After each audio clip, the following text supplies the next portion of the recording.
Welcome back to the deep dive. Today we're doing something a little bit different. We usually look back at history or, hard science.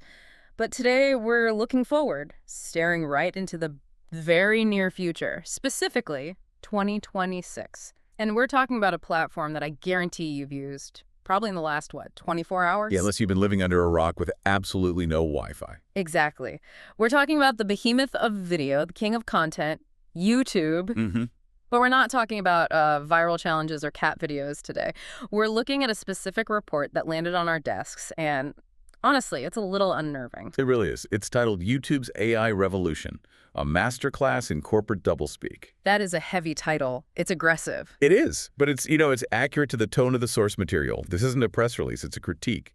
The authors are looking at YouTube's strategy for 2026, and they're basically calling bluff.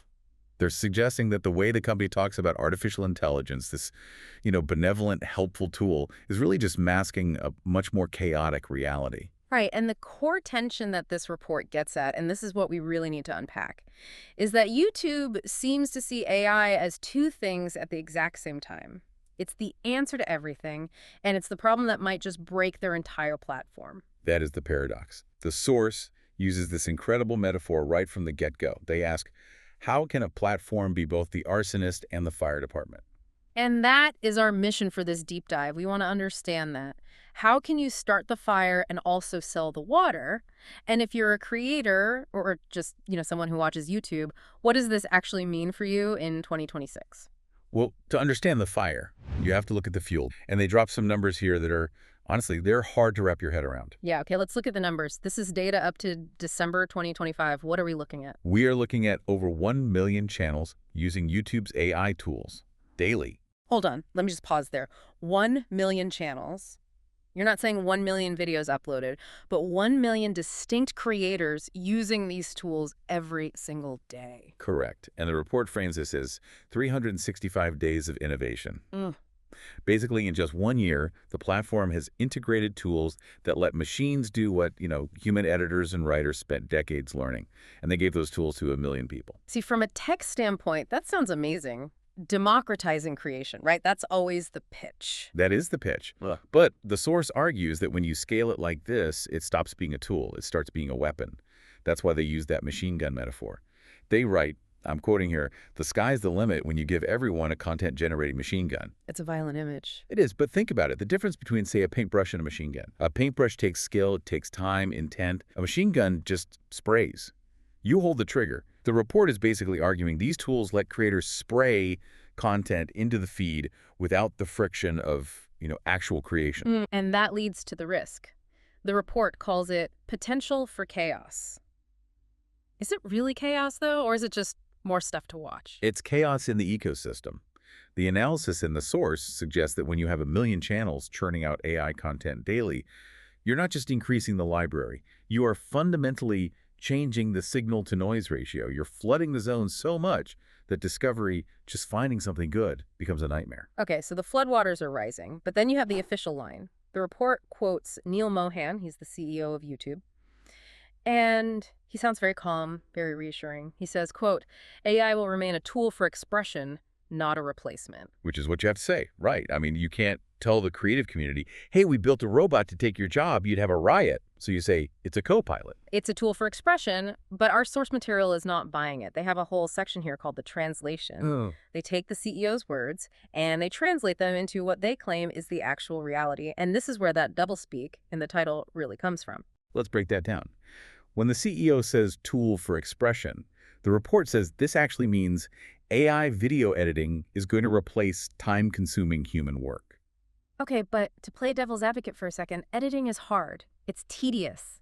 If a bot can cut out my pauses, isn't that good? For a hobbyist, sure. Yeah. But for the industry, it devalues the skill. But it gets starker. Look at music. The report explicitly says, goodbye, struggling musicians. Yeah, that one felt like a punch in the gut. It's just simple economics. If I'm a YouTuber and I can click a button and the AI generates a unique, royalty-free track that matches my video perfectly, am I going to go pay a human composer $50 for a track? Probably not, no. Exactly. The market just evaporates. And then the third point, AI-generated shorts. The report just calls this quantity over quality, baby. There's a pro tip in the source that really stuck with me. It's like a warning label they write. When tech CEOs say something is just a tool, start counting down to when it becomes the whole toolbox. That's the whole boiling frog theory of technology, isn't it? You introduce it as a little helper. Oh, it just helps you write headlines. Then it helps you write scripts. Then it helps you edit. And eventually, the human is just the bottleneck. The human is the slow part of the loop. And if the human is the slow part, the logical next step is to remove the human. Which brings us to 2026 and the coming soon features, because this is where the report really shifts from tools for creators to replacing the creator. We have to talk about these AI-generated avatars. The doppelganger feature. This is straight out of sci-fi. The source frames it satirically. Why be yourself when AI can be a better version of you? But what are they actually describing here? They're describing hyper-personalization without the person. We're talking about a feature where a creator scans themselves, their face, their voice, their mannerisms, and then uses that digital puppet to generate content. The report calls it authentic content delivered by a computer-generated likeness. But that's an oxymoron. How can you have authentic content from a simulation? Well, that's the thing. It depends on how you define authentic. And the report argues YouTube is redefining it. They're moving away from genuine human connection, the idea that I'm watching you because I like you, and moving toward algorithmic efficiency. Meaning what? Meaning availability. Think about it. Why do people watch streamers? They want to hang out. But humans have limits. You have to sleep, you get burnt out, you have bad days. Right, I'm inefficient. Your AI avatar isn't. It can stream 24/7. It can react to thousands of people in chat at once. It can produce content while you're on vacation. But doesn't that creep people out? The source brings up FOMO, fear of missing out, as the real driver. Why would anyone do this if it feels so dystopian? Because it's an arms race. Yeah. This is the crucial point. It's the feature nobody asked for, but everyone will use. Yeah. Imagine you're a creator. You're working 10 hours a day. Your competitor turns on their AI avatar. Now they're live 24 hours a day. They're dominating the algorithm. They're growing while they sleep. So if I don't use the clone, I lose my career. Exactly. The source puts it perfectly. Finally, you can be in two places at once, neither of them authentic. Yeah. It forces creators into a corner where, to stay relevant, they have to separate themselves from their own content. You just become the manager of your own digital ghost. That is profoundly depressing. It's efficient. It's efficient, yeah. But it leads us to the plot twist. And this is the section of the report that really explains that arsonist and fire department metaphor. Because you have to ask, why? If it floods the platform with slop, as they call it, doesn't that hurt the business? You'd think so. But the source outlines this three-step cycle that they claim is the actual business model. And when you look at it this way, it's not a mistake, it's a strategy. Okay, walk us through the steps. Step 1, give everyone powerful AI tools. Hand out those machine guns, make it totally effortless to create content. Okay, the floodgates open. Step 2, act surprised by the AI slop. Slop! I love that the report uses that word. It's so visceral. It's the perfect word for low-quality, spammy, clickbait stuff. The kind of thing that just exists to game the algorithm. So the platform gets flooded with this stuff because, well, they made it easy to make it, and then the platform acts shocked. Oh no. Where did all this garbage come from? Even though they handed out the garbage truck. Exactly. And then comes step 3, the hero phase. They announce they're fighting the slop. They roll out enhanced spam detection, new AI moderation tools. So they sell the matches, watch the fire start, and then they charge you for the fire extinguisher. That's the arsonist and fire department model. And the expert commentary in the source just points out the deep irony here. It's circular logic. You're using AI to detect the spam that was created by your own AI tools. But here's what I don't get. How does this make money? If the platform is full of junk, don't advertisers just leave? Not if you control the flow. See, the fire department part is the key. By creating the problem, YouTube justifies the need for even more powerful algorithms to curate the feed. They become the ultimate gatekeepers. If there's too much content, the algorithm is the only way to be seen. So creators become even more dependent on the system. And the system just processes more data, serves more ads, and keeps the whole wheel turning. It's a perpetual motion machine of problems and solutions. And the report points out that this empire of slop isn't just staying in video, it's expanding. Right. They list a few key areas. First, there's playables. The gaming feature. Yes. AI-generated games from text prompts. You type in, angry cat jumping over lasers, and the AI just codes it and builds it for you instantly. Which sounds kind of fun, I have to admit. It might be fun for 5 minutes. But the source dryly notes, game developers everywhere are thrilled, we're sure. It's another case of taking a skilled profession game design and just turning it into a prompt. And then there's the auto-dubbed content. The stats here are pretty wild. It's reaching 6 million daily viewers. 6 million people watching content that's been dubbed into their language by an AI.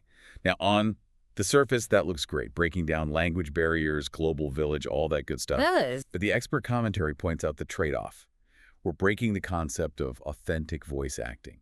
The nuance, the emotion, the performance of a human actor, it all gets flattened. It becomes a utility. It's good enough translation. Good enough seems to be the theme of 2026. Efficiency over nuance. But there is one area where good enough is not the goal.